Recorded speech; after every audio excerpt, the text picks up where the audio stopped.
সবাই যখন মৃত্যুটাকে ভীষণ ভয় পায়, আমি তখন হাসতে হাসতে আল্লাহর কাছে ভীষণ সন্তুষ্টি নিয়ে পৌঁছতে চাই যে আমি একটা ন্যূনতম ওই জীবনটা লিড করতে পারলাম, যে আমি একটা ইনসাফের হাসি নিয়ে আমি আমার আল্লাহর কাছে পৌঁছতে চাই। হায়াত মৌতের মালিক আল্লাহ, ন্যূনতম সিকিউরিটি নিয়ে চলাও হলো সুন্নাহ।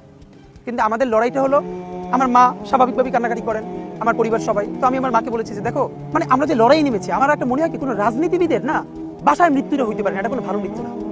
যিনি রাজনীতি করেন, যিনি লড়াই করেন, যিনি বিপ্লবী, যিনি সংগ্রামী, তার মৃত্যুটা হবে একটা সংগ্রামের মধ্য দিয়ে, একটা রাজপথে, একটা গ্লোরির মৃত্যু।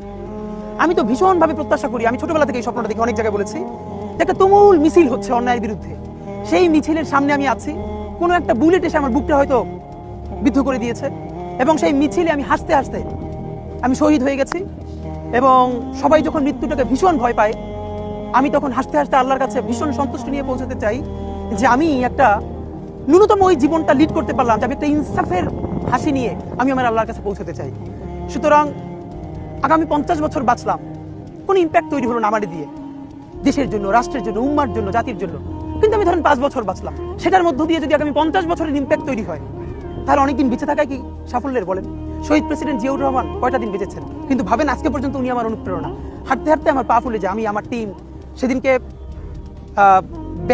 ব্যাগের মধ্যে জুতো নিয়ে তারপরে একটা শপিং মলে ঘুরছিলাম, মানে পা ফুলে গেছে, পা জুতোয় ঢুকাতে পারছিলাম না।